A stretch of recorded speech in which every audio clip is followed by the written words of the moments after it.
Today we're painting up Bolt Action Japanese Infantry for the tabletop.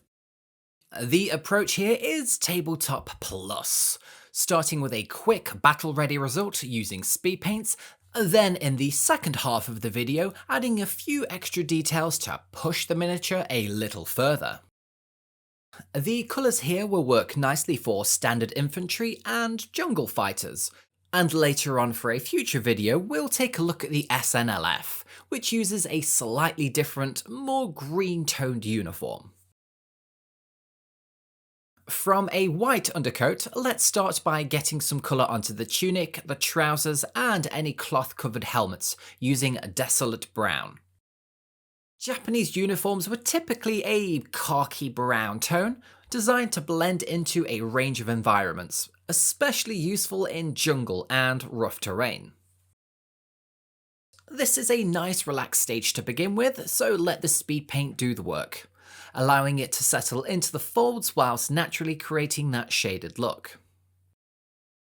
The helmet here is the Type 90 helmet.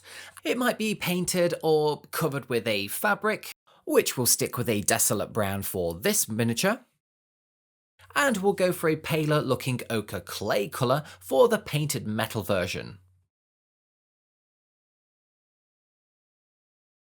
And whilst we're doing the painted metal, we'll also pick out the mess kit on the backpack, as well as the gaiters that are wrapped around the lower legs.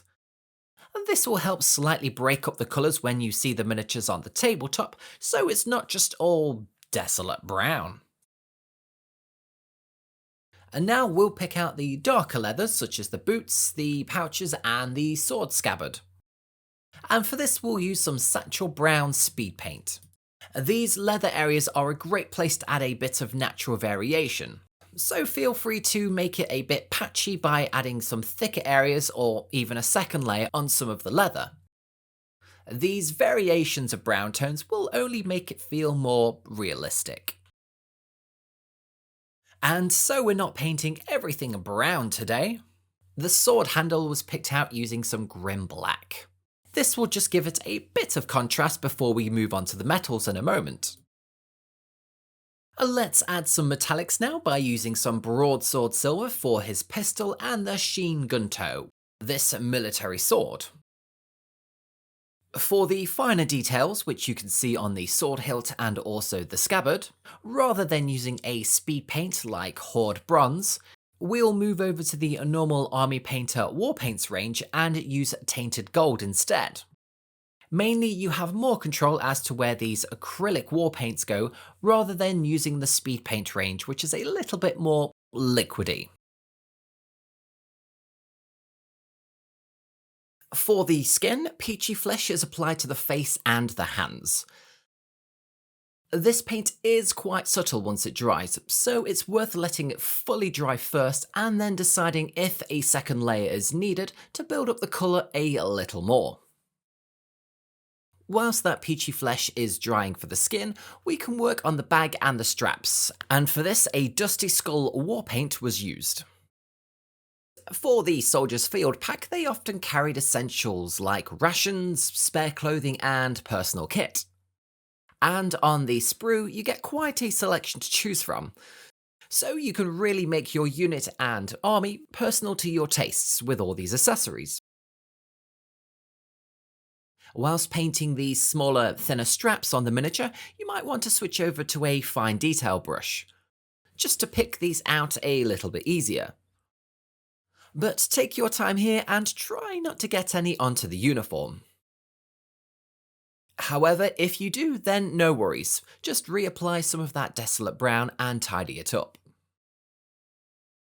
Now that the skin has fully dried, we can return to this and add some sepia tone. This warm brown wash will settle into the recesses of the face. It will also gently warm the skin tone, giving it a more natural sun-exposed look once it dries, which works really nicely for troops operating in harsher climates. On Japanese uniforms, the collar patches were used to show rank and branch insignia. The colour could vary depending on the unit, but red is a great choice here to help them stand out against the more muted greenish-brown tones of the uniform. And speaking of greenishy brown, we're going to now use Voodoo Shade, and this was applied over the gaiters, the straps, and the bag.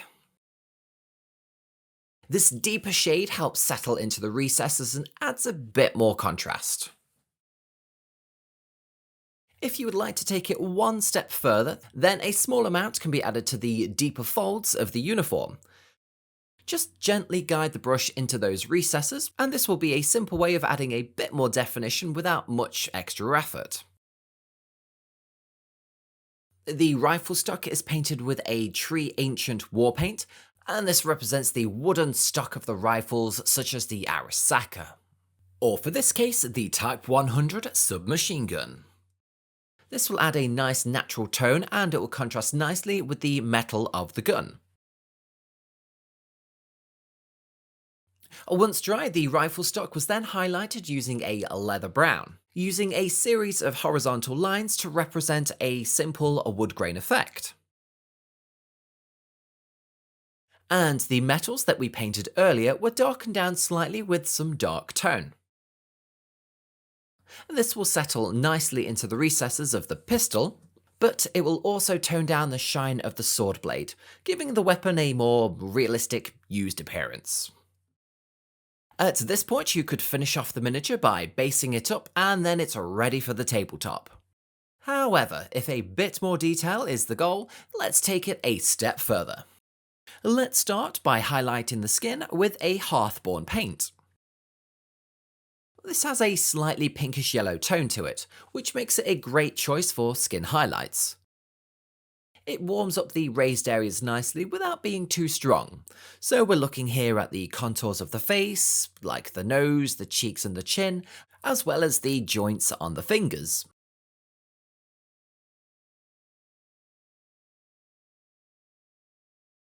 By slightly watering down some strap grey paint, this was gently applied to the lower areas of the face, giving a subtle 5 o'clock shadow effect, and helping the miniature look a little more rugged and worn.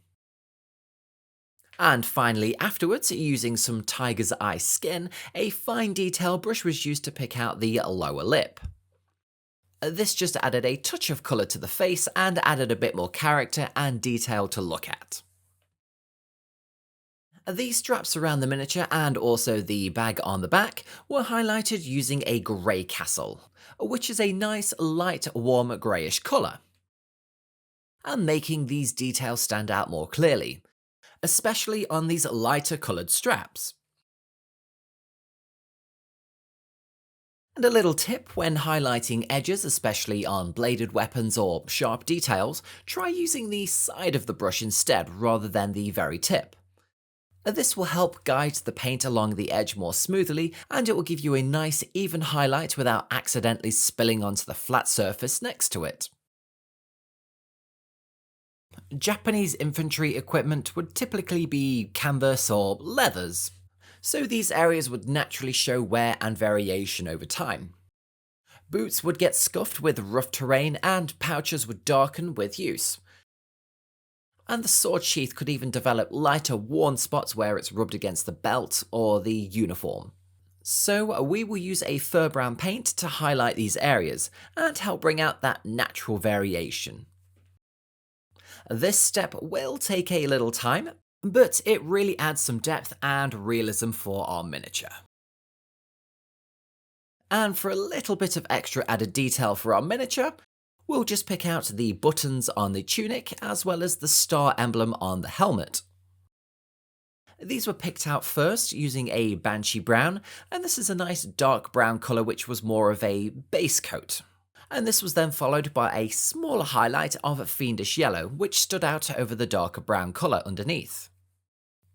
It's a nice bit of extra quick detail, but it adds a bit of fun to the miniature as well. Now, let's bring out some of the detail in the cloth using amber skin. This was lightly worked into the raised folds of the tunic, the trousers, the gaiters, and also the covered helmet. Over time, these uniforms would fade quite heavily in the sun or pick up dirt or natural wear and tear. This helps lift the overall tone and gives it a more slightly sun-faded, worn look that you would expect from troops in the field. A quick tip here is that it's important to thin this paint down slightly with water. If you apply these highlights straight from the pot, it can look a bit too thick and stark. However, thinning the paint down slightly will let the highlights sit more naturally.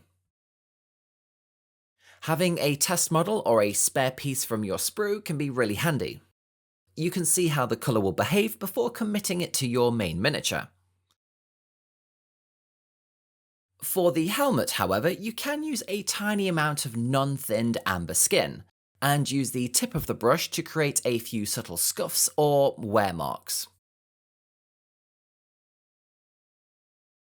And the same process was also used on the other harder materials like this mess tin, and the ochre clay helmet that we painted on the other miniature.